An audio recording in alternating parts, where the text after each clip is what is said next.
날씨가 참 좋네요. 읽어보도록 하겠습니다. 7장 시몬 배우처럼 관심을 기울이는 법. How to pay attention like Simon Weil.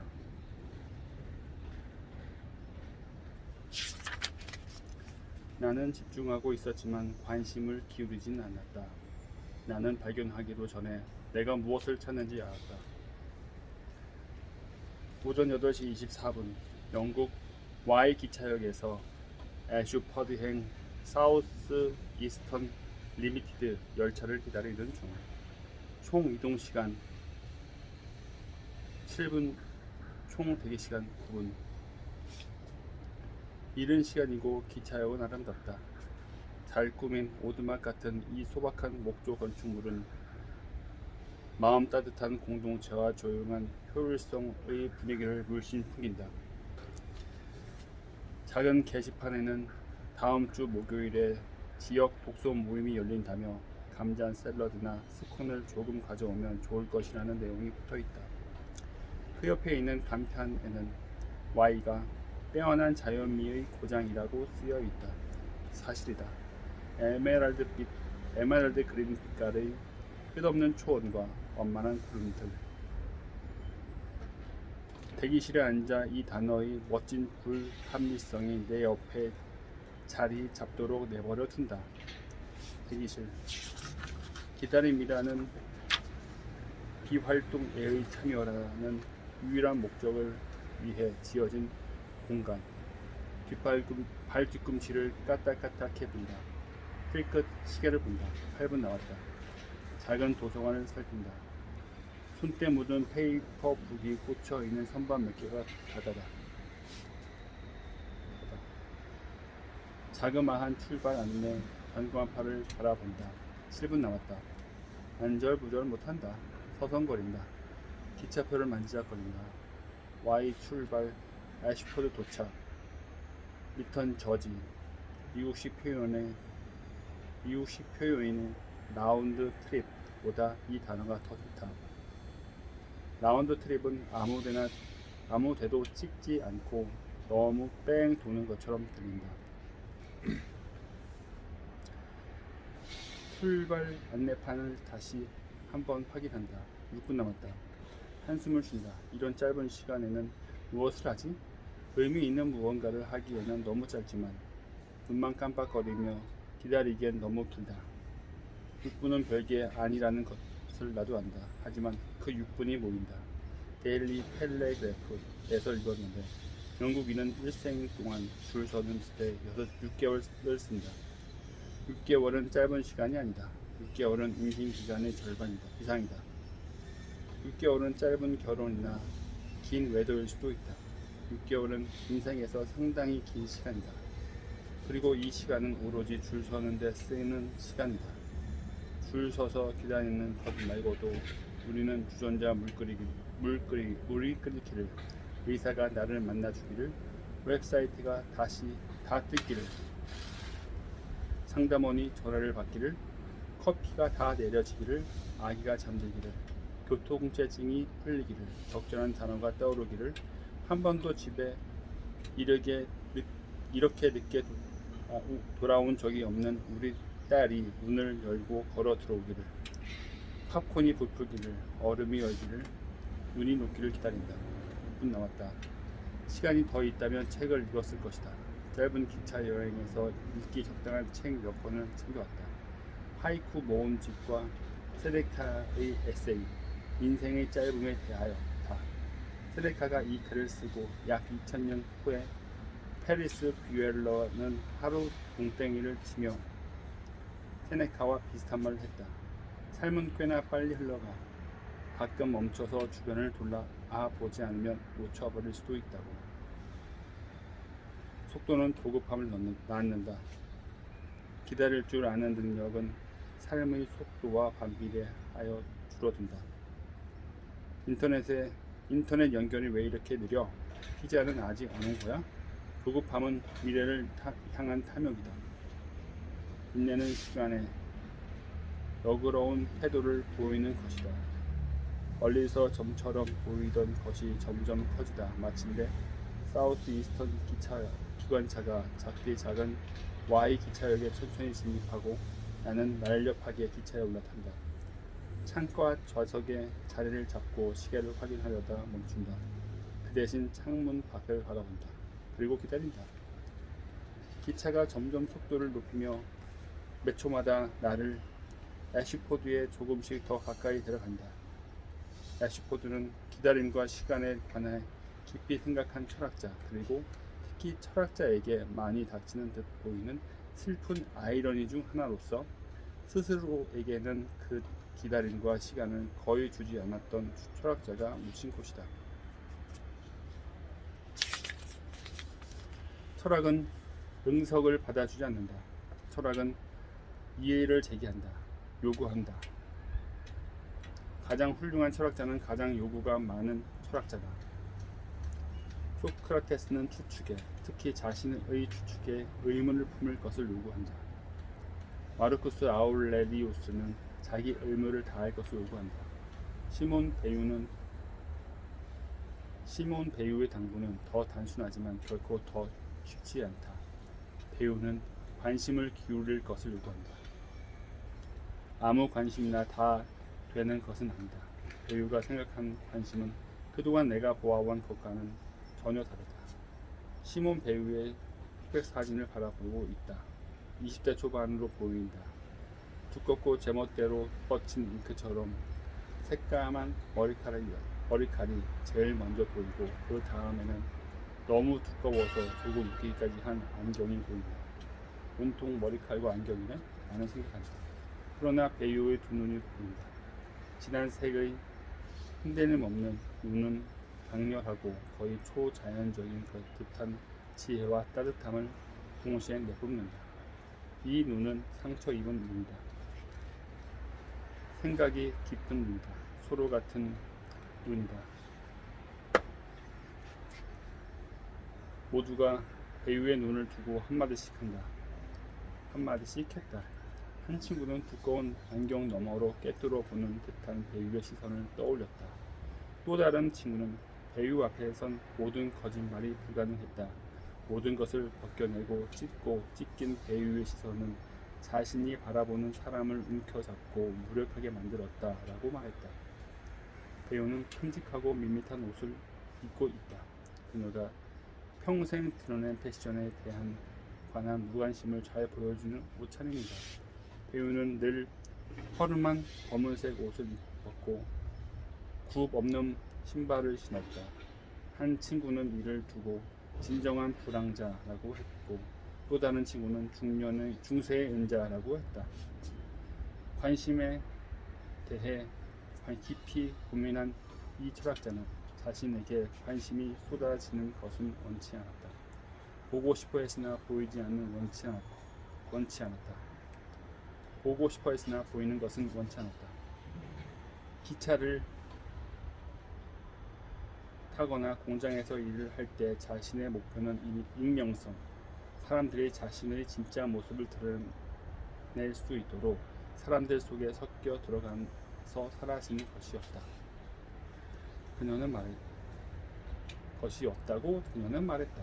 하지만 배우는 언제나 눈에 띄었다. 어떻게 그러지 않겠는가. 지적이고 까다롭고 유대인이다.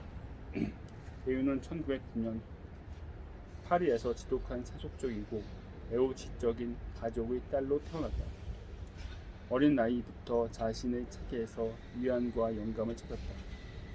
14살에는 블레즈 파스칼의 탕색 대부분을 암기했다.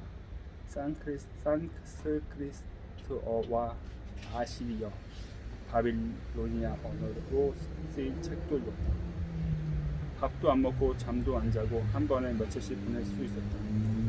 학교에서도 뛰어난 성적을 받았지만 배우가 지식 그 자체를 중요하게 여긴 적은 한 번도 없었다. 학교 공부의 유일하게 진지한 목적은 관심을 기울이는 법을 훈련하는 것이다. 배우는 말했다. 관심이라는 짧은 단어가 배우를 사로잡았다. 관심은 제멋대로 퍼져나간 배우의 철학 생각과 삶을 하나로 묶어주는 끈이었다. 관심을 기르는 능력은 꿋꿋이 걷는 능력이나 티끌병을 여는 능력과 더불어 우리를 인간답게 만들어주는 능력 중 하나다. 모든 눈부신 과학적 발견과 모든 뛰어난 예술작품, 모든 친절한 태도의 근원에는 순수하고 사심 없는 관심의 순간이 있다. 관심은 중요하다. 다른 무엇보다도 더 관심은 우리의 삶을 형성한다. 미국의 철학자 윌리엄 제임스는 지금 당장 우리의 주의를 기울이고 있는 것이 바로 현실이다 라고 말했다. 우리가 주의를 기울이는 것만이 우리 앞에 존재한다. 이건 은유가 아니다. 사실이다. 많은 연구에서 나타나듯이 사람은 자신이 관심을 기울이지 않는 것을 보지 못한다. 관심의 질이 삶의 질을 결정한다. 어디에 관심을 기울이기로 결정했느냐, 더 중요하게는 어떻게 관심을 기울이느냐가 곧 그 삶을 보여준다. 지난 삶을 돌아볼 때 어떤 기억이 표면 위로 떠오르는가? 어쩌면 결혼식처럼 커다란 사건일 수도 있고 우체국의 말도 안 되게 긴 줄에서 뒤에 선 사람과 나눈 뜻밖의 다정한 대화처럼 작은 사건일 수도 있다. 하지만 그 기억은 가장 주의를 기울인 순간일 확률이 높다. 우리의 삶은 가장 열중한 순간들의 종합 그 이상도 이하도 아니다. 배우는 가장 큰 희열은 가장 온전하게 주의를 기울였을 때 찾아온다라고 말했다.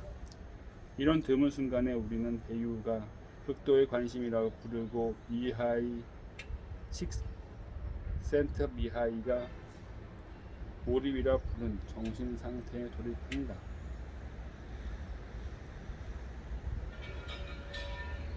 몰입 상태가 되면 자의식이라는 허울이 사라지고 전과 다른 시간 감각과 더욱 고조된 현실감을 경험한다.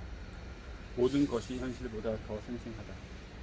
대부분의 삶과 달리 몰입은 그 자체를 계속 추구하게 될 정도로 매우 불안찬 상태라고 칙센트 미하일은 말한다.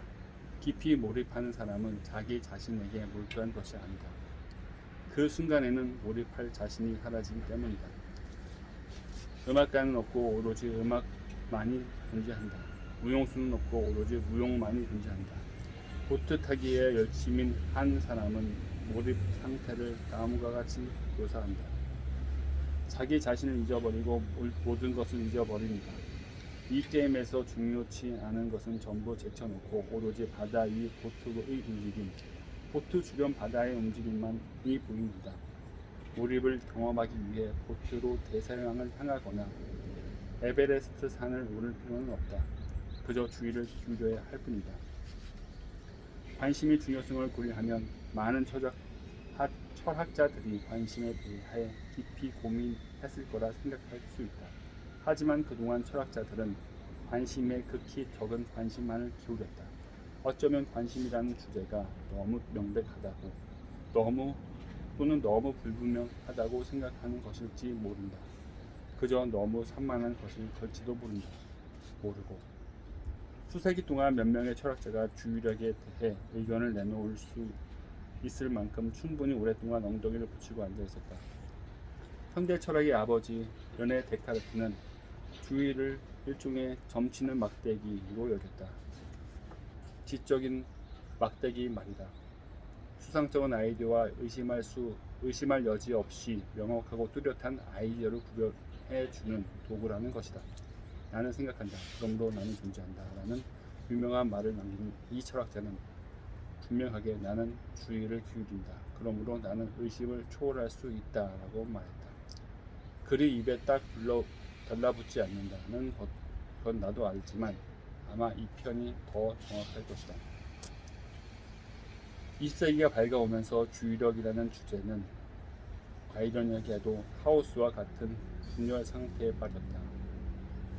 일부 사상가는 주의력이라는 것이 아예 존재하지 않는다는 결론을 내렸다. 영국의 철학자 프랜시스 브래들리는 이렇게 썼다. 주의력에는 주요한 행위도 구체적인 행위도 없으며 그 어떤 행위랄 것도 없다. 말도 안 되는 소리, 윌리엄 윌리엄 제임스가 카오스 속으로 걸어 들어오며 말한다. 주의를 기울이는 것이 무엇인지는 우리 모두가 안다. 주의는 정신을 명확하고 선명한 상태로 차지하는 것, 동시에 여러 개가 존재하는 것 같은 관심의 대상이나 생각 중에서 하나를 차지하는 것이다.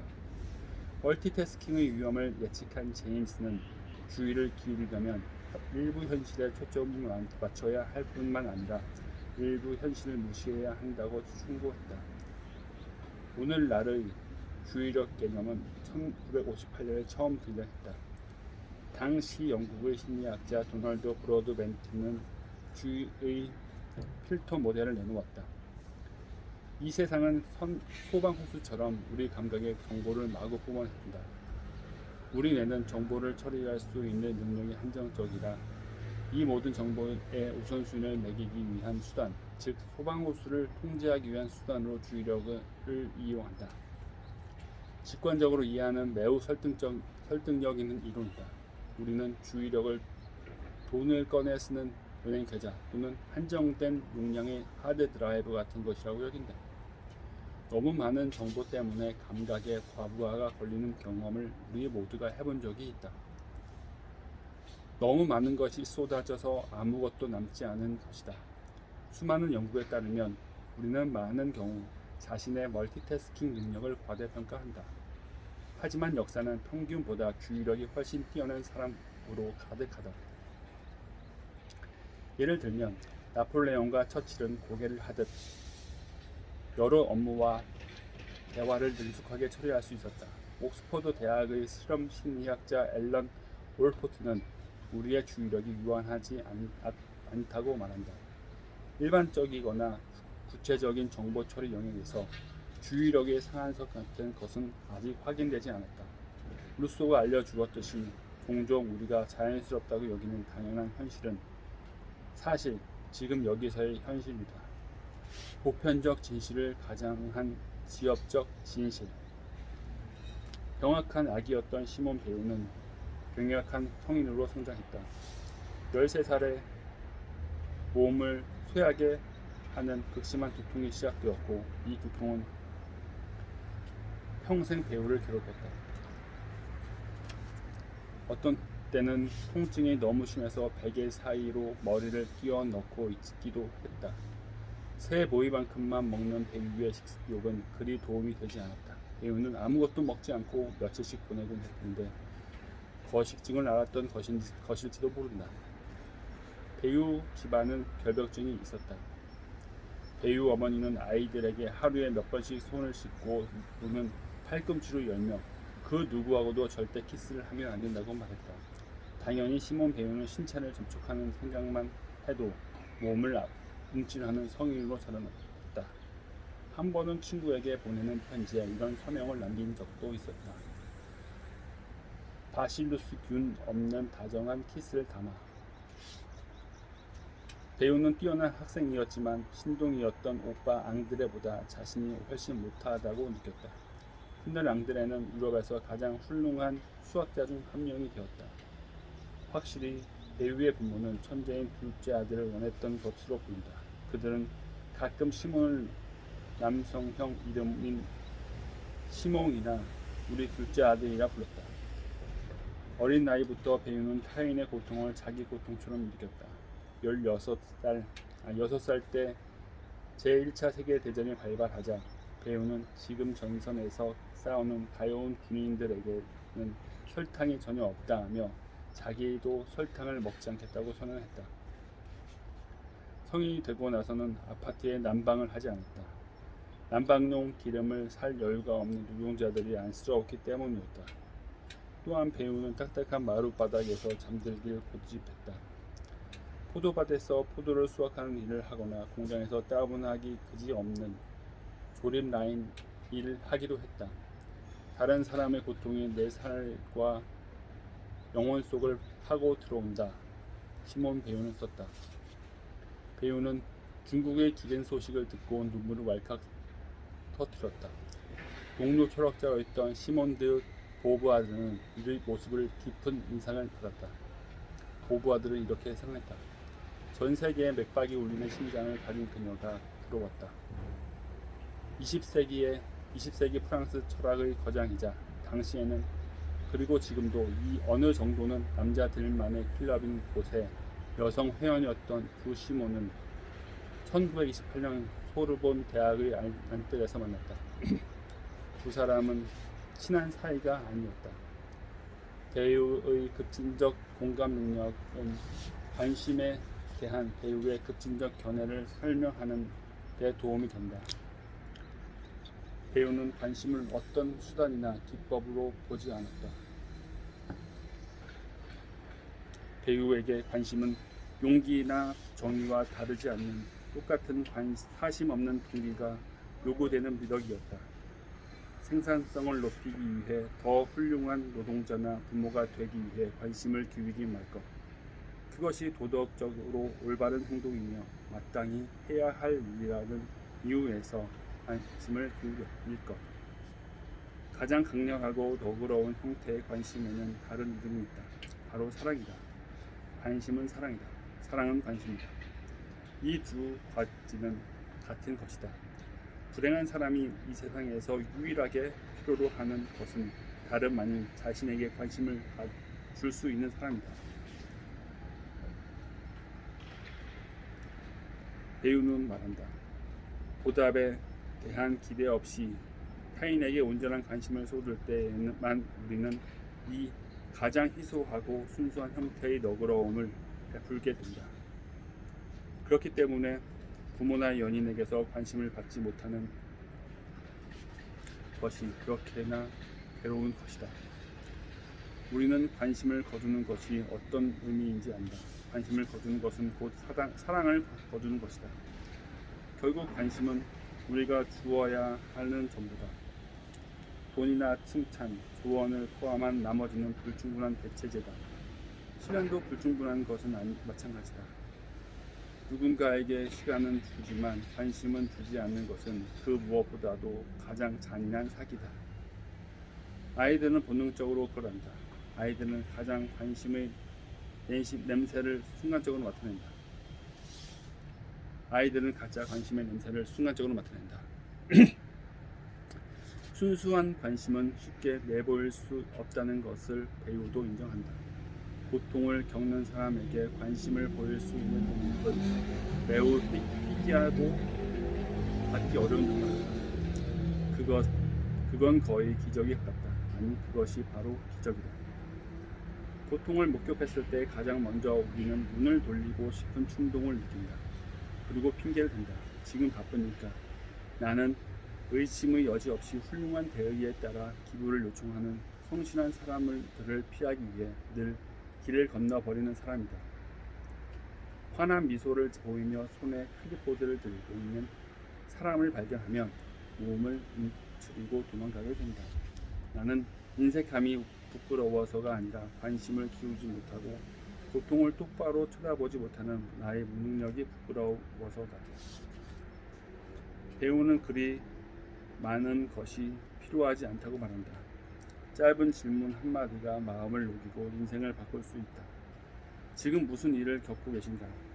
배우는 이 질문에 강력한 힘을 지닌 이유가 고통받는 사람을 집합체의 한 단위 또는 불행하다는 딱지가 붙은 사회 범주의 한 표본으로서만이 아니라 우리와 똑같은 그저 어느 날 그 고통이 특별한 흔적을 남겼을 뿐인 한 명의 인간으로서 인식하기 때문이라고 말한다. 메릴랜드 실버 스프링에 있는 우리 집 근처에는 붐비는 교차로가 하나 있다. 거의 매일, 특히 일요일엔 항상 교차로에 도로 사이에 있는 안전지대에 칩이라는 이름의 나이든 아프리카계 미국인 남성이 서 있다. 칩은 자신의 마른 몸을 지팡이에 의지한 채 한 손으로는 스티로폼 컵을, 다른 한 손으로는 판지를 들고 있다. 판지에는 칩이라고 쓰여 있다. 다른 이야기는 없다. 사람을 설득하는 문구도 없다. 그저 자기 이름뿐이다. 이제는 나도 칩이 보이지만 아주 오랫동안 나는 칩을 보지 못했다. 당시 10살이었던 우리 딸 아이가 그를 가리키기 전까지는 말이다. 이제 교차로를 건널 때마다 딸 아이는 저기 칩이다 라고 제잘거리며 나에게 1, 2달러를 주라고 말한다. 진정한 관심이라면 그저 타인의 존재를 인지하기만 하는 것이 아니라 그 사람을 인정하고 공경하는 해야 한다. 병원만큼 이런 관심이 꼭 필요한 곳은 없다. 과로하는 응급실 의사는 환자가 언제 고통을 느끼는지 인지하고 그 원인을 찾아내 고통을 치료해 주지만 절대 환자에게 관심을 기울이지는 않는다. 환자는 의식적으로든 무의식적으로든 배신감을 느낀다. 우리 어머니는 자기를 담당하는 심장 전문의를 별로 좋아하지 않는다. 엄밀히 말하면 그 의사는 능숙하다. 필요한 교육을 다 이수했다. 하지만 관심을 기울이는 능력은 부족하다. 어느 날 어머니는 내게 이렇게 말씀하셨다. 내가 앞에서 갑자기 죽어도 그 사람은 꿈쩍도 안 할 것이다. 지금 어머니는 다른 신장 전문의를 찾고 있다. 더 관심을 기울여주는 사람으로.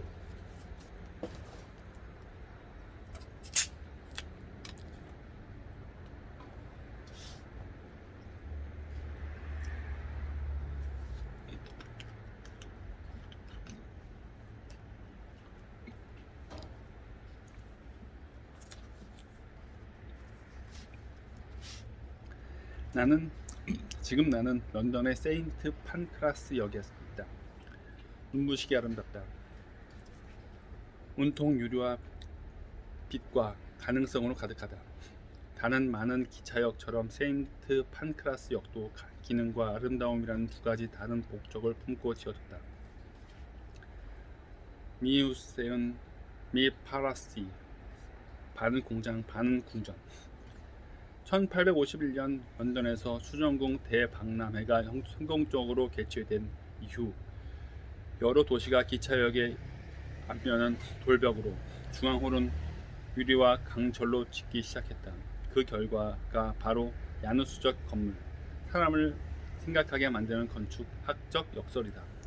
비트겐슈타인이 철학적 문제에 맞붙을 수 있는 유일한 장소는 기차역이라고 말한 것도 놀라운 일이 아니다. 기차역은 돌과 강철의 모습을 한 철학이다. 예술과 상업을 향한 기차역의 이중적 충성은 가끔은 역설적인 두 가지 생각을 동시에 해야 한다는 사실을 상기시킨다. 기차역은 공장이다. 기차역은 궁전이다. 두 것을 모두 사실이다. 서로를 부정하지 않는다. 내가 가장 좋아하는 역은 벨기에의 안트베르펜 중앙역이다. 만약 기차역이 성당이라면 안트베르펜은 성 베드로 성당이다. 높이 솟은 천장과 윤기 흐르는 대리석을 가진 안트베르펜 역은 내가 다른 훌륭한 건축물에서 경험한 것과 같은 장엄한, 작아지면서 동시에 거대해진 것 같은 느낌을 불러일으킨다.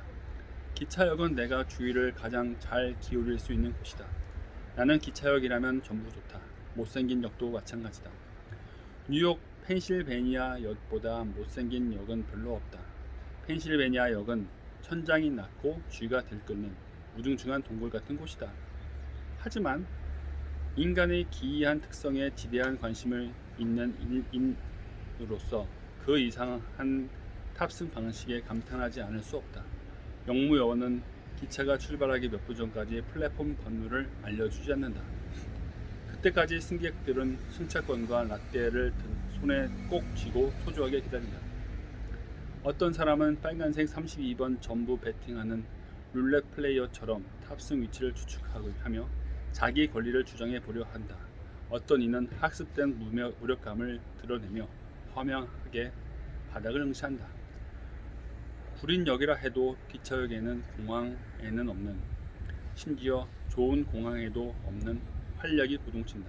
기차역은 관심 기울이기를 연습하는 훈련장이다. 시작부터 그랬다. 1862년에 그려진 한 그림은 기차역의 생기를 잘 포착하고 있다.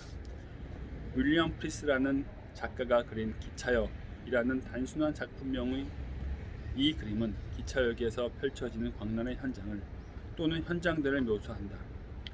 혈색 좋은 젊은 짐꾼들은 거대한 여행 가방을 기차 위에 싣고 있다. 한 승객은 두 반려견 중 한 마리의 목줄을 고쳐 매고 있다. 신부 들러리로들을 포함한 결혼식 하객들이 탑승을 준비 중이다. 그런 런던 경찰국 형사 2명이 범인을 체포하고 있다. 털코트를 입고 덥수룩한 수염을 기른 베네치아의 한 상류층 남성이 마차 착을 흥정하고 있다. 이 그림을 보고 있으면 나의 주인은 샅샅이 흩어진다. 쪼개진다. 그것이 주의력의 특징이다. 안 그런가? 주인은 길고양이나 사바나의 야생 암사자처럼 반드시 붙잡혀야 하는 것, 우리가 붙잡는 것이 아니라 도망자에게 수갑을 채우는 런던 경찰국 형사 같은 외부의 주체가 붙잡아야 하는 것이다. 그럴 수도 아닐 수도 있고. 오늘날 세인트 판크라스 역에는 베네치아의 상류층도 빅토리아 시대의 신부 딜러리들도 없다. 하지만 지금도 어떤 에너지가 출발장과 매표소, 카페를 타고 흐르며 고동친다. 기차역에 멈춰 있는 것은 아무것도 없다. 모든 것이 움직이는 중이다. 나만 빼고. 나는 작은 카페에 자리를 잡고 앉아 있다. 지나치게 비싼 에스프레소를 주문하고 사람들의 움직임이 내려다 보이는 자리를 찾는다. 왁스 캔버스와 가죽이 섞인 아름다운 내 가방에 손을 뻗어 배우의 글 모음집을 꺼낸다. 신을 사랑하기 위해 학교 공부를 올바르게 활용하는 방안에 관한 성찰이라는 제목의 에세이를 펼친다. 특이한 제목이다. 배우는 이례적이게도 매우 신앙심이 깊었고 배우의 여러 생각이 종교적 형식을 갖추고 있다. 배우의 글은 교황 바오로 6세의 이야기로 가득하다. 하지만 배우의 지혜를 음미하기 위해 교황이 되거나 종교를 가져야 할 필요는 없다. 배우적 무신론자인 알베르 카미는 배우를 우리 시대의 유일한 위대한 영혼이라고 불렀다. 카미는 노벨 문학상을 받기 위해 스톡홀름 행 비행기를 타기 전 파리에 있는 배우의 아파트에서 1시간 동안 명상을 했다. 에세이는 8쪽으로 짧지만 읽는데 오랜 시간이 걸린다. 나는 읽다가 멈추고 다시 읽기 시작한다. 마치 빛이 어떻게 비추느냐에 따라 다른 색깔이 되는 크리스털처럼 읽을 때마다 의미가 미묘하게 달라진다. 에세이는 매력적이고 요구가 많다. 배우는 내가 아무것도 모른다는 사실을 알려주며 말을 시작한다. 배우가 말하는 관심은 내가 생각하는 것과는 다르다. 관심은 집중이 아니다. 집중은 강제할 수 있다. 얘들아, 잘 좀 들어와. 하지만 관심은 강제할 수 없다. 집중할 때 몸에 무슨 일이 일어나는지 관찰해 보라. 턱에 힘이 들어가고 눈이 가늘어지며 이마에 깊은 주름이 생긴다. 배우는 이런 식으로 근육을 쓰는 게 터무니없다고 생각했다. 집중은 수축한다. 관심은 확장한다. 집중은 사람을 피로하게 한다. 관심은 피로를 회복시켜준다. 집중은 생각을 한 곳에 모으는 것이다. 관심은 생각을 유도하는 것이다. 배우는 이렇게 쓰고 있다. 무엇보다 우리의 생각은 텅 빈 채로 기다려야 하고 그 무엇도 추구해서는 안 된다. 그저 자신의 생각에 침투할 대상을 있는 그대로 받아들일 준비를 해야 한다. 이 문장이 그리 당혹스럽지 않다면 배우는 한 걸음 더 나아가 모든 문제는 수동성의 결여에서 생겨난다라고 선언한다. 진짜로? 문제가 되는 건 지나친 수동성 아닌가? 우리 문화는 확실히 그렇게 가르친다. 우리는 적극적인 사람이 다른 곳에 관심을 기울인다고 수동적인 사람은 왠지 멍하다고 생각한다. 시몬 배우는 그렇지 않다고 말한다. 관심은 우리가 행하는 것이라기보다는 동의하는 것이다. 헬스보다는 요가에 더 가깝다. 배우는 이를 소극적인 노력이라고 불렀다. 배우는 진정한 관심이란 일종의 기다림과 같다고 믿었다. 배우에게 이 두 가지는 사실과 같은 것이다. 우리가 가장 중요한 선물을 얻는 것은 그것을 찾아 나설 때가 아니라 그것을 기다릴 때다. 라는 관심의 반대말은 산만함이 아니라 조급함이다. 시몬 배우는 그렇지 않다고 말한다. 관심은 우리가 행하는 것이라기보다는 도리하는 것이다. 헬스보다는 요가에 더 가깝다. 배우는 이를 소극적인 노력이라고 불렀다. 배우는 진정한 관심이란 일종의 기다림과 같다고 믿었다. 배우에게 이 두 가지는 사실상 같은 것이었다. 우리가 가장 귀중한 선물을 얻는 것은 그것을 찾아 나설 때가 아니라 그것을 기다릴 때다. 관심의 반대말은 산만함이 아니라 조급함이다. 해결책을 찾아 나서지 말 것, 기다릴 것. 배우는 자신이 공장에서 목격한 최악의 몰상식은 노동자의 주의력을 망치는 환경이라고 생각했다. 컨베이어 벨트가 움직이는 속도는 그 어떤 종류의 주의력과도 공존할 수 없었는데 속도에 대한 집착을 제외한 온 정신을 소모시키기 때문이었다. 우리는 주의를 기울일 가치가 있다고 생각하는 것에만 주의를 기울인다. 한편으로 이런 정신적 종분류는 반드시 필요하다. 분류하지 않으면 우리의 삶은 윌리엄 제임스가 말한 것처럼 부산스럽게 만발하는 혼란 상태가 될 것이기 때문이다. 하지만 여기에는 대가가 따른다. 너무 빨라, 너무 충동적으로 분류 작업을 하면 귀중한 보석을 놓칠 위험이 있다. 우리가 종종 너무 서둘러 판단을 내리듯이 우리는 관심을 기울이는 데도 너무 성급하다. 어떤 대상이나 생각에 너무 빨리 혹하고 그 대가를 치른다. 순식간에 지나가는 아름다움이나 친절한 행동은 보지 못하는 것이다. 그래서 배우는 알지 못하는 상태, 생각하지 않은 상태를 최대한 오래 유지하는 것이 중요하다고 말한다. 그러려면 인내심이 필요하다. 배우가 살던 시대에는 심지어 오늘날에는 더욱더 드문 것이다. 배우는 대부분의 사람들이 사소하다 여길 문제에 크나큰 관심을 기울였다. 예를 들면 손글씨 같은 것. 배우의 친구이자 전기 작가였던 시몬 파트르만에 따르면 고등학생 때 배우는 자신의 엉성하고 경망스러우며 아무렇게나 휘갈겨 쓴 손글씨를 바꿔야겠다고 결정했다.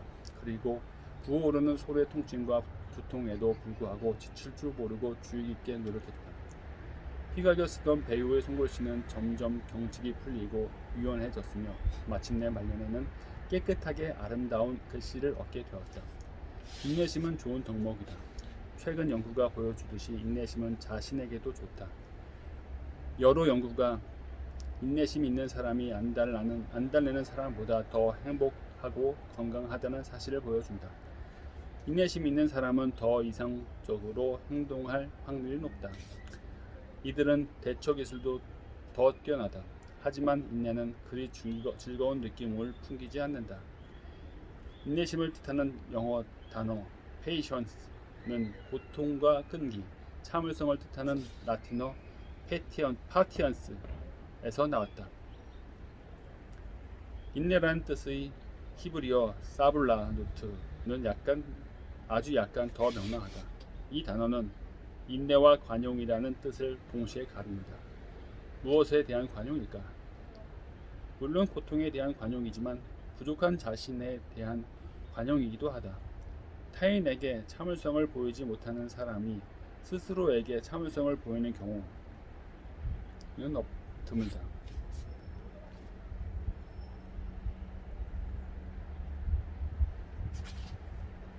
나는 본래 참을성 있는 사람이 아니다. 내 마음은 매우 계산적이다. 언제나 무엇가를 이왕이면 많이 원한다. 엄청난 아이디어, 기나긴 휴식, 푸짐한 아침 식사, 아무도 의심하지 않는 멀쩡해 보이는 알코올 중독자처럼 나는 사람들의 눈에 띄지 않게 내 조급함을 숨길 수 있다. 대개는 그렇다. 가끔은 사람들이 나를 꿰뚫어 보기도 한다. 내가 예루살렘에서 만난 네덜란드인 메시아처럼. 나는 MKR에 내보낼 예루살렘 신드롬 이야기를 쓰고 있었다. 예루살렘 신드롬은 성지를 방문한 사람들에게서 나타나는 질환이다. 이들은 꽤 말짱한 정신으로 성지에 도착하지만 곧 자신이 엘리야나 나사로라고 아니면 성경에 나오는 다른 인물이라고 확신한다. 생각보다 더 흔히 발생하는 일이다. 어째서인지 예루살렘 올드시티 한 호스텔에 예루살렘 신드롬을 앓는 사람이 많이 모여든다는 이야기를 듣고 그곳으로 향했다. 아니나 다를까 그곳에서 네덜란드인 메시아를 만났다. 머리가 벗겨지기 시작한 평범한 외모의 이 중년 남성은 그날의 일기예보를 전하듯이 곧 메시아가 나타날 거라고 설명했다.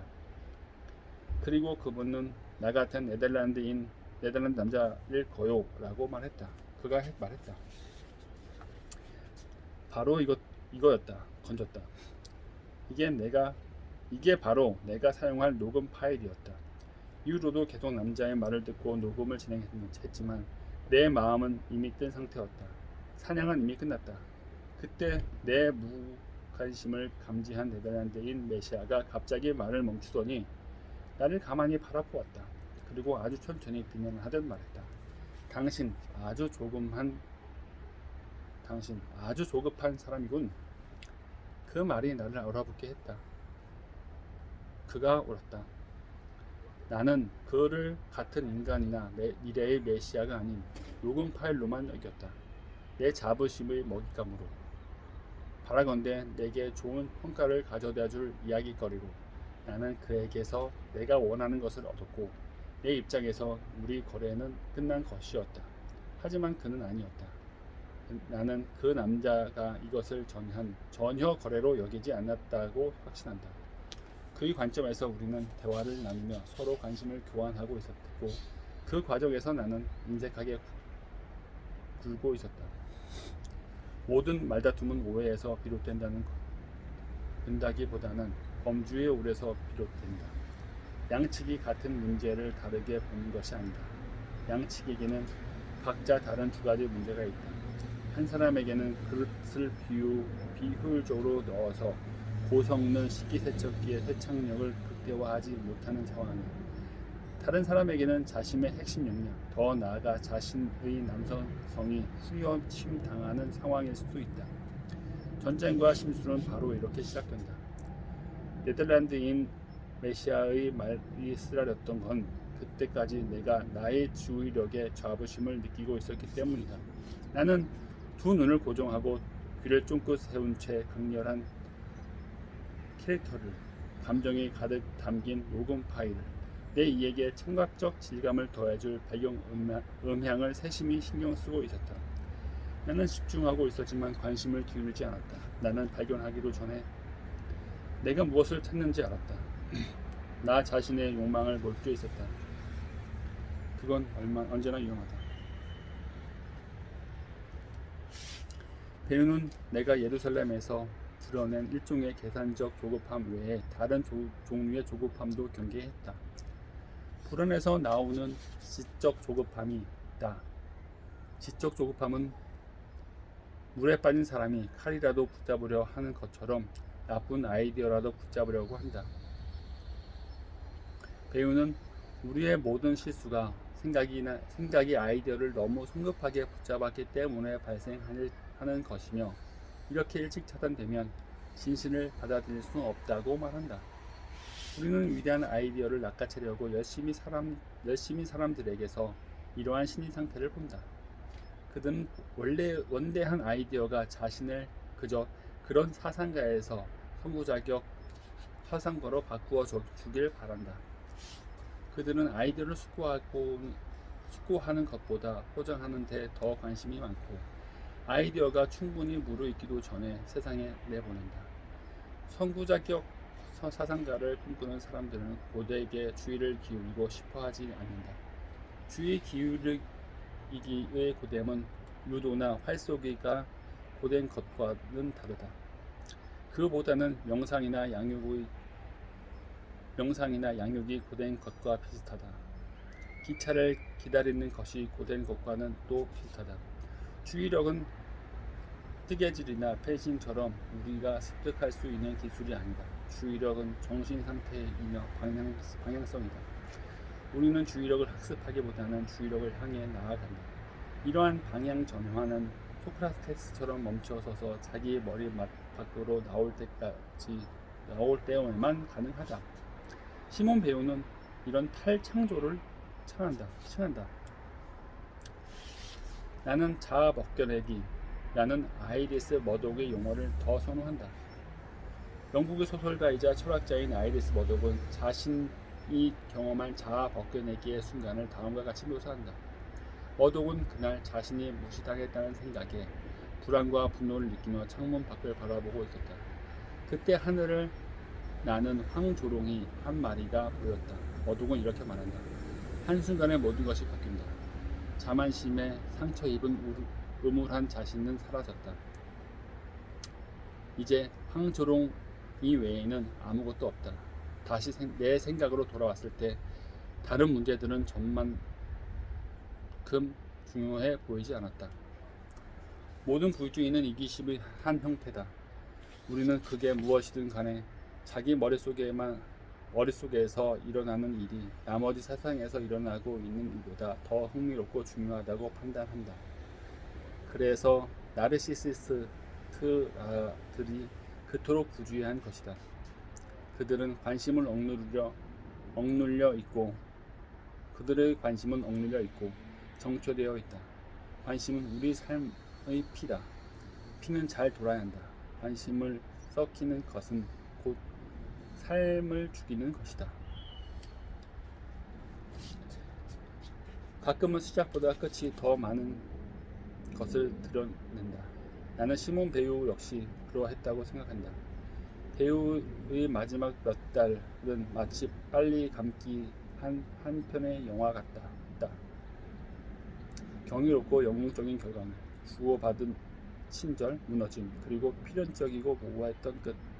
이 모든 이야기는 제2차 세계대전이 한창이던 영국에서 펼쳐졌다. 나는 배우가 런던에서 보낸 시기에, 배우가 사랑한 도시에, 배우가 만난 사람들의 배우의 죽음 위를 떠다니는 거대한 물음표에 점점 심취하고 있다.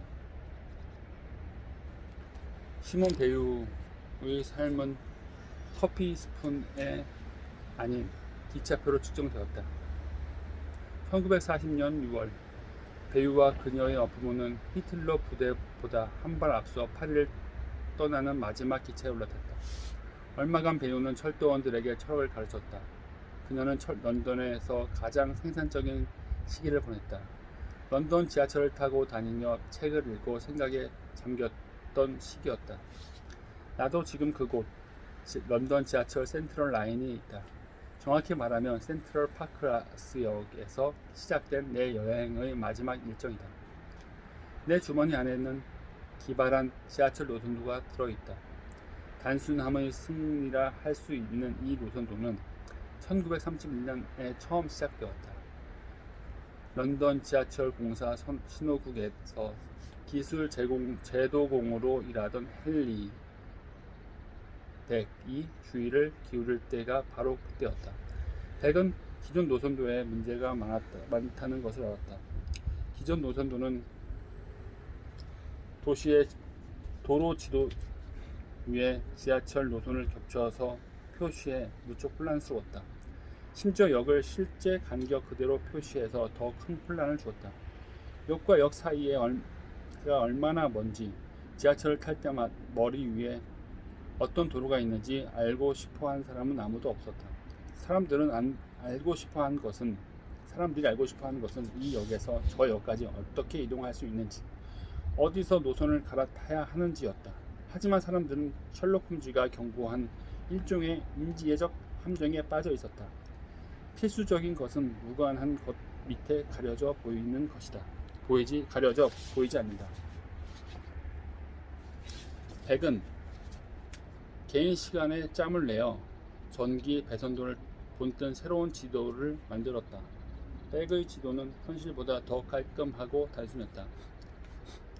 역 간의 거리가 동일하고 노선과 노선이 45도나 90도로만 만났기 때문이었다.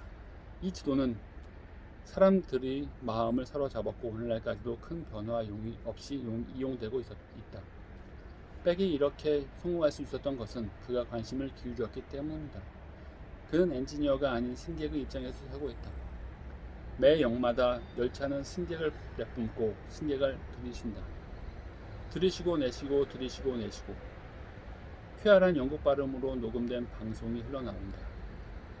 열차와 플랫폼 사이 간격을 조심하세요. 지하철 타기는 관심 기울이는 연습을 하는 훌륭한 방법이다. 지하철 안에는 지켜볼 사람들도 끝도 없이 이어진다. 눈을 크게 뜬 관광객들, 눈을 가려늘게 뜬 여행가들, 눈이 먼 거린들, 공기는 언어의 조각들로 가득하다. 프랑스어의 동명사, 이탈리아어의 분사, 미국식 영어의 감탄사, 많은 것들이 우리의 관심을 두고 다툰다고 말할 수도 있겠지만 그건 사실이 아니다. 이건 경쟁이라기보다는 거친 협업에 가깝다. 나는 스포트라이트를 비추듯 내 주위를 붙잡아 바로 내 건너편에 앉아있는 여성에게 비춘다.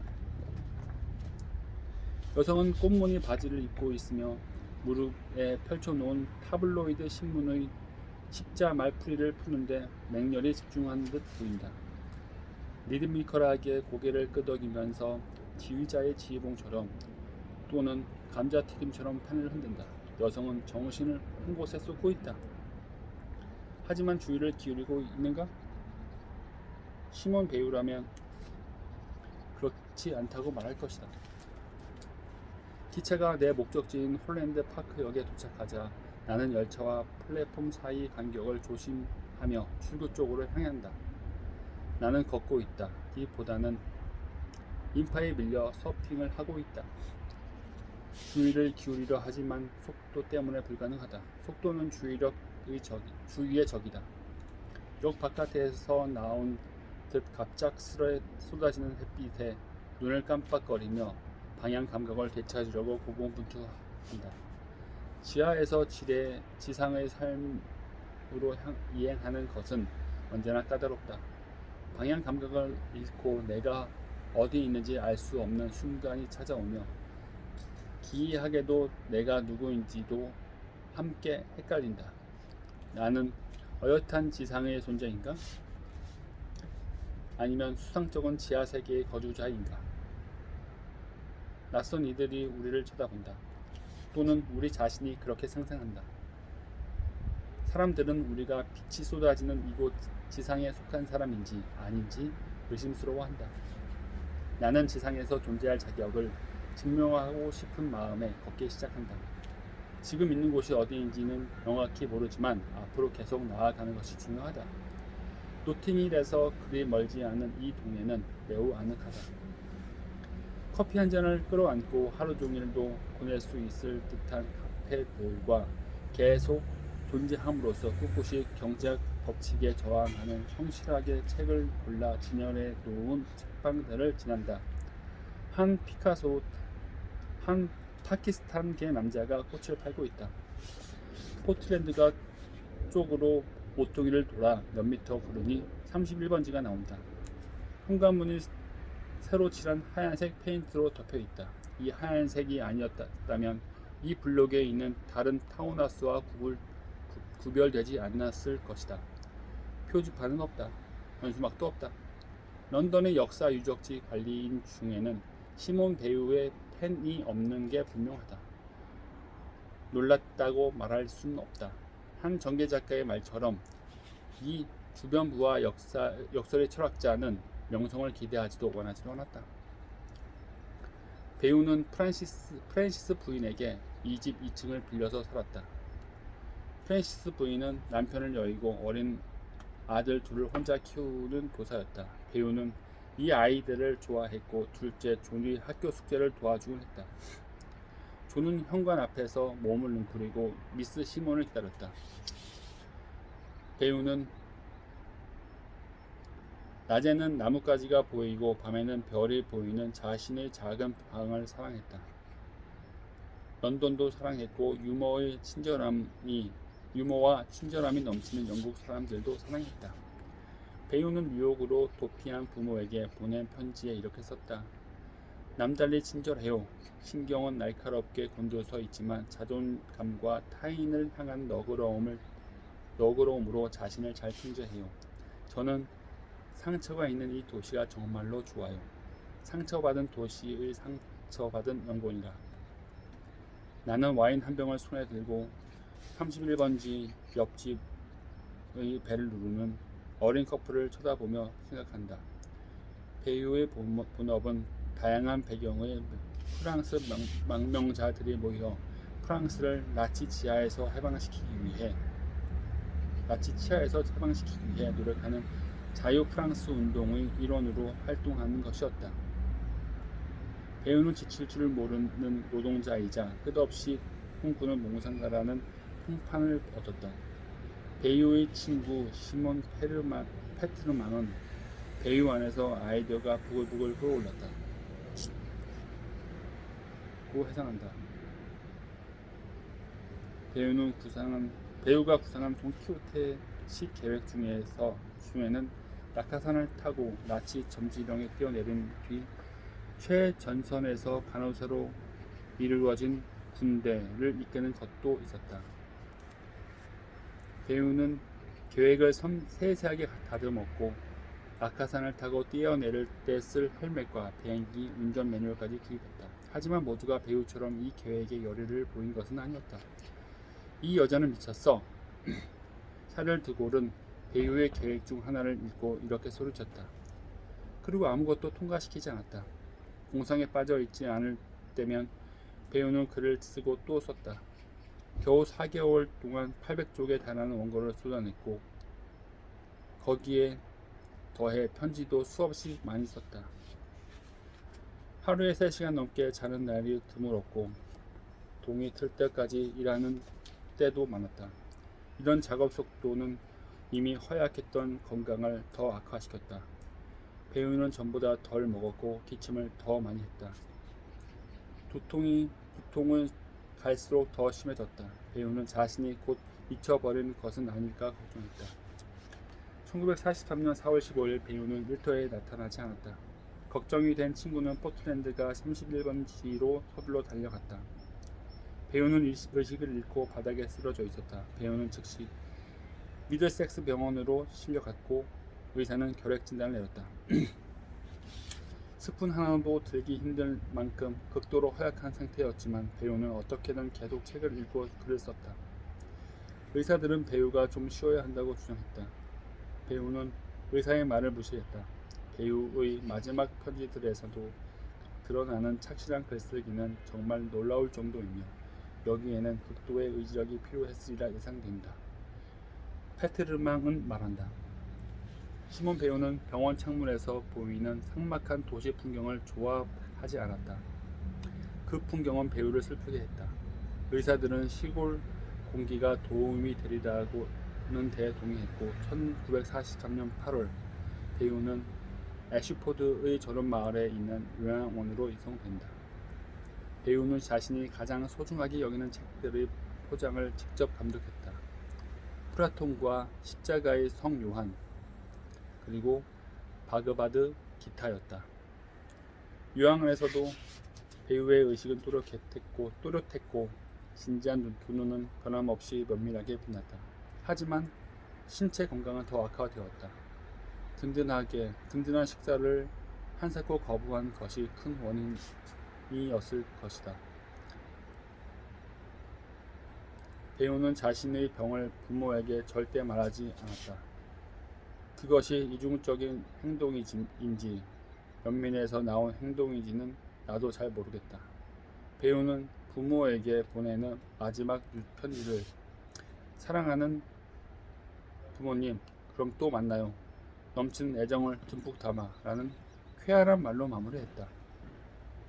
8월 24일 저녁 동료가 방문한 직후 배우는 코마 상태에 빠졌다. 그로부터 5시간 후 시몬 배우는 사망했다. 향년 34세였다.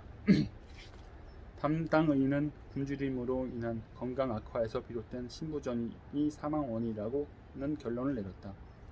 이 발언이 일부 지역 신문의 주목을 받았다. 한 헤드라인은 프랑스인 교사 스스로 굶겨 죽이다 였다. 또 다른 헤드라인은 굶주림으로 인한 사망이었다. 배우의 사망에 관한 의학적 판정에 대해서는 줄곧 논쟁이 벌어지고 있다. 누군가는 배우가 자살한 거라고 말하고 다른 이들은 아니라고 주장한다. 배우의 장례식에는 7명이 참석했다. 주로 친구들과 프랑스 자유운동의 동료들이었다. 장례식을 집전하기로 한 목사는 나타나지 않았다. 부주의로 기차를 놓쳤던 것이다. 아마 너그러운 마음을 갖던 시몬 배우는 분명히 용서해 주었을 것이다.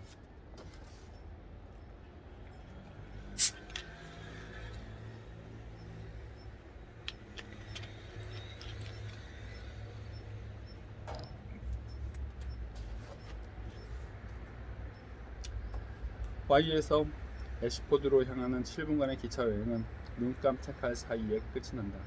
내가 무엇을 보고 듣고 생각했는지 말해드릴 수는 없다. 나의 주의력은 가동에 7분 이상이 필요하다. 어느새 기차는 애시포드역에 진입한다. 기차역에서 나와 몇 블록을 걸으니 하이가가 나온다. 카페와 중고 가게가 늘어선 쾌적한 보행자 전용 도로다. 모습을 잘 드러내지 않는 태양을 만끽하며 걷고 있는데 한 남자가 보도 위에 무언가에 주의를 기울이고 있는 모습이 보인다. 조금 더 가까이 다가가니 한 손으로 붓을 들고 강아지 털을 빗겨주고 있다. 너무 귀엽네. 난 생각한다. 더 가까이에서 더 주의 깊게 바라보니 진짜 개가 아니다. 모래개다. 모래로 만든 개. 남자가 꼬리의 곡선과 콧등 위에 살이 접힌 부분, 목 부분의 주름을 너무 정밀하게 빗어 놓아서 지각 능력이 있는 진짜 개로 착각한 것이다. 이렇게 빗는데 얼마나 걸리셨어요? 내가 묻는다. 이게 무슨 바보 같은 질문이야. 나는 나중에 깨닫는다. 관심은 분이나 시간으로 측정되지 않는다. 남자에게 다른 더 중요한 질문을 던질 수 있었을 텐데 어떻게 주변의 방해 요소를 차단하고 모래개에 주의를 기울일 수 있었는지, 바람이 앞발의 모래를 날려버렸을 때 아니면 귀 부분의 모래가 무너졌을 때 어떻게 꾹 참고 작업을 계속할 수 있었는지 같은 것들. 하지만 나는 그런 질문을 묻지 않았다. 관심은 질보다 양을 파악하기가 더 쉽다. 우리는 가장 중요한 것이 아닌 가장 쉬운 것을 평가한다. 캔터베리가를 따라 걷는다. 전설적인 이름과는 달리 이 길은 트럭이 쌩쌩 달리는 도로다. 교차로에 이르러 표지판 하나를 발견한다. 시몬 베유 대로. 옆에 걸린 현수막 속 설명이 무례할 정도로 짧은데 베유를 그로부더 요양원에서 사망한 프랑스의 여성 작가이자 철학자로 묘사하고 있다. 낮은 성 언덕에 올라 바이브룩 공동묘지로 들어간다. 한 여자와 연로한 그녀의 어머니가 묘지로 들어온다. 꽃과 풍경을 사들고 와서 풍경을 근처 나무에 건다. 정말 아름답지 않아요? 딸이 말한다. 여자가 말한 것이 풍경 소리인지 꽃인지 새파란 하늘인지 아니면 관심을 면밀히 기울이기만 하면 뜻밖의 장소, 심지어 묘지에서도 기쁨을 찾을 수 있다는 사실인지는 모르겠다. 그런 건 중요치 않다. 중요한 것은 관심의 대상이 아니라 관심의 질이다. 외모가 깔끔한 남자가 더 많은 꽃을 들고 도착한다. 나는 여자의 아버지일 거라 추측한다. 세 사람은 묘비 앞당 위에 앉아 즉석 피크닉을 즐긴다. 세 사람에게는 사연이 있고 그 사연이 행복하지 않으리란 것을 안다. 하지만 얼마나 행복하지 않은 사연인지는 세 사람이 떠나고 나서 그 묘지에 가보고 나서야 알게 된다. 그제야 나는 묘지가 너무나도 작다는 것, 묘비가 테디 베어 모양이라는 것을 발견한다. 많은 물체가 강렬한 감정을 불러일으키지만 테디 베어 모양의 묘비만큼 한 사람의 가슴을 순간순간에 또 철저하게 찢어 놓는 물체는 절대로 없다. 찾지 않았지만 시몬 배우를 발견한다. 묘지 부지를 거닐다 고개를 들었더니 눈앞에 배우가 있다. 배우의 묘지는 손질이 잘 되어 있지만 몇 송이의 꽃이 시들어가고 있고 바람이 작은 플라스틱 화분을 넘어뜨려 놓았다. 다른 묘비와 구분하기 어려운 단순한 묘비지만 출생일자와 사망일자가 붙어 불어로 쓰여 있다는 점이 다르다. 땅에 배우의 사진이 들어있는 액자가 놓여 있다. 전에 본 것과 같은 사진이다. 제멋대로 휘어진 머리카락과 두꺼운 안경, 다 알고 있는 듯한 두 눈. 하지만 무언가 다른 건 내가 보기 전에는 보지 못한 것이 또 있다. 살짝 휘어져 미소의 기미를 언뜻 내비치는 입술이다. 무엇으로 이 미소의 기미를 설명할 수 있을까 궁금하다. 어쩌면 사진가사가 농담을 했거나 인도 대학에 입학할 수 있게 되었다는 정보를 막 받은 것일지도 모르겠다. 하지만 다른 설명도 가능하다. 어쩌면 시몬 배우가 극도의 관심을 보인 순간, 몰입한 순간을 사진사가 포착했고 그러한 상태에서 나올 수 있는 자연스럽고도 유일한 반응은 고통스러운 두통과 천재오빠와 다가오는 전쟁을 잠시나마 잊고 미소 짓는 것이었을지도 모른다. 우리는 물건을 급작스럽게 잃어버리지만 그 상실은 점차로 서서히 경험한다. 우리의 자동차 키가, 지갑이, 마음이 그저 잘못된 곳에 있는 것이 아니라 우리가 소유한 물건과 한때 소유했던 물건 사이를 나누는 눈에 보이지 않지만 결코 가파르지 않은 것은 아닌 선을 넘었다는 사실을 받아들이는 데는 시간이 걸린다. 비존재는 우리를 겁먹게 한다. 인지하는 데 시간이 걸린다. 상실은 짧지만 위협적인 단어다. 명사계의 나폴레옹이다. 그 앞에 몸무게라는 단어가 붙지 않는 이상 거의 언제나 부정적인 뜻을 갖는다.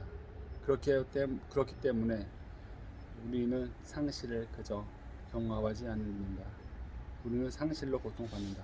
사람들은 일어나 사랑 때문에 괴로워하는 사람을 길을 잃었다라고 표현한다. 어떤 국가나 사람의 인생을 따라갈 때 역사가들은 모든 것을 읽게 된 구체적인 시점을 정한다. 상실은 크기가 다양하지만 크기가 작은 경우는 없다.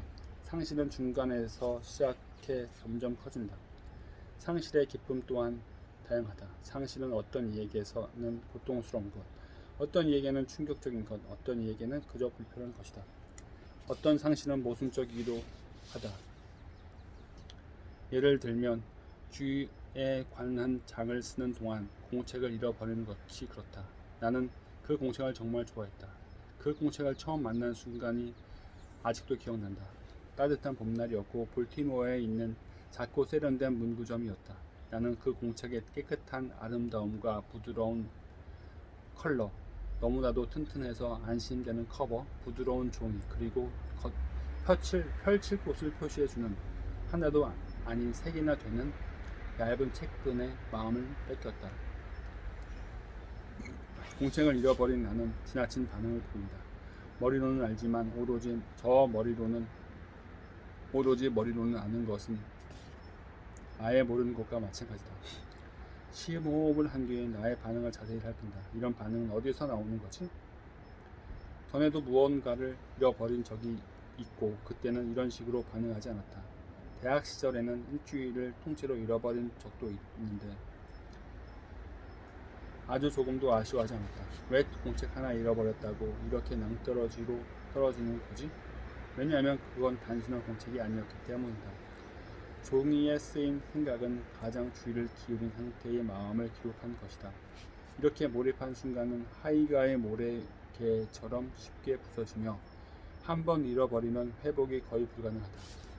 잃어버린 다이아몬드를 되찾는 것이 잃어버린 생각을 되찾는 것보다 더 쉽다. 그러므로 나는 반드시 내 공책을 찾아서 과거를 복구해야 한다.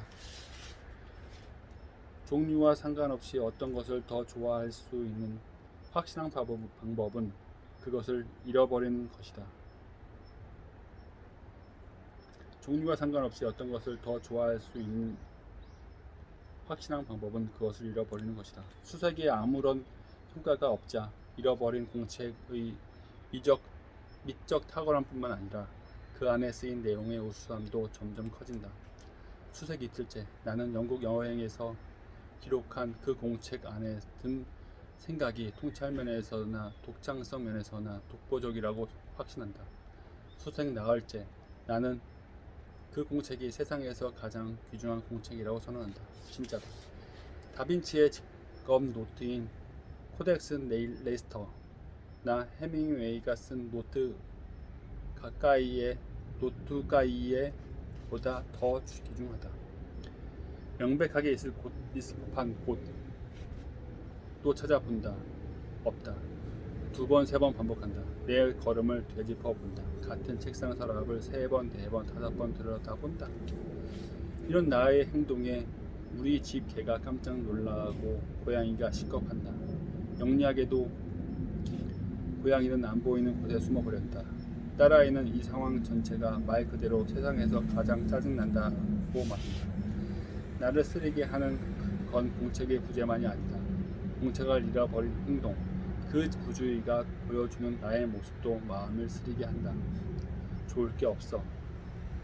나는 결론을 내린다. 작가 메리카는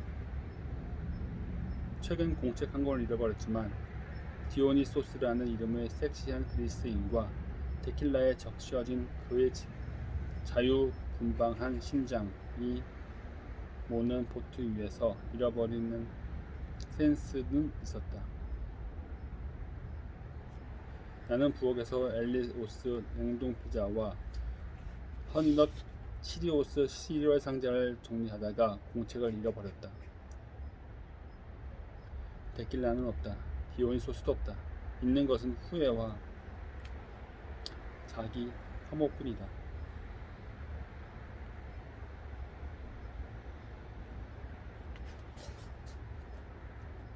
어쩔 줄 몰라. 다시 시몬에게 기댄다. 나는 절망적인 순간마다 스스로에게 배유의 책 중 한 권을 펼치라고 말한다. 배유는 내가 겪는 고충을 보고 단순한 진단을 내린다. 나는 그 공책을 정말 찾고 싶은 게 아니다. 그 공책을 소유하고 싶은 것이다. 나는 욕망에 사로잡혔고 욕망은 관심과 양립할 수 없다. 무언가를 욕망하는 것은 곧 거기에 얻고자 하는 바가 있다는 뜻인데 바로 그 상태가 우리의 시야를 가린다. 우리는 우리의 욕망이 향하는 대상에 문제가 있다고 생각하지만 사실 문제인 것은 그 주체, 즉 나다. 무언가를 간절히 바랄 때 그것에 관심을 기울이고 있는 것처럼 보일 수 있지만 그건 환상이다. 헤로인 중독자는 헤로인을 갈망하지 않는다. 헤로인을 하는 경험 그리고 그에 수반되는 헤로인을 못하고 있는 게 아니라는 안도감을 갈망하는 것이다. 그가 원하는 것은 정신적 괴로움으로부터 자유, 즉 아타락시아다. 다시 시몬에게로 돌아간다. 미덕이나 시 또는 문제 해결책을 구하기 위해 온몸에 힘을 주어 이를 악무는 것보다 더 어리석은 일이 어디 있을까? 관심은 이와 완전히 다를 것이다. 온몸에 힘을 풀고 책장을 넘긴다. 문제는 늘 우리가 너무 적극적이고 싶어 한다는 것이다. 우리는 항상 수색에 나서고 싶어 한다. 이 문장이 나를 당황스럽게 한다. 짜증나게도 한다. 당연히 수색에 나서고 싶죠. 시몬, 수색에 나서는 것 말고 내가 내 공책을 찾을 수 있는 방법도 있나요? 깊게 심호흡을 하고 계속 책을 읽어 나간다. 배우가 말을 이어가 나간다. 중요한 것은 우리가 추구한 대상으로부터 한 걸음 물러나는 것이다. 오로지 간접적인 방법만이 효과가 있다. 우선 한 발짝 물러서지 않으면 아무것도 할 수 없다.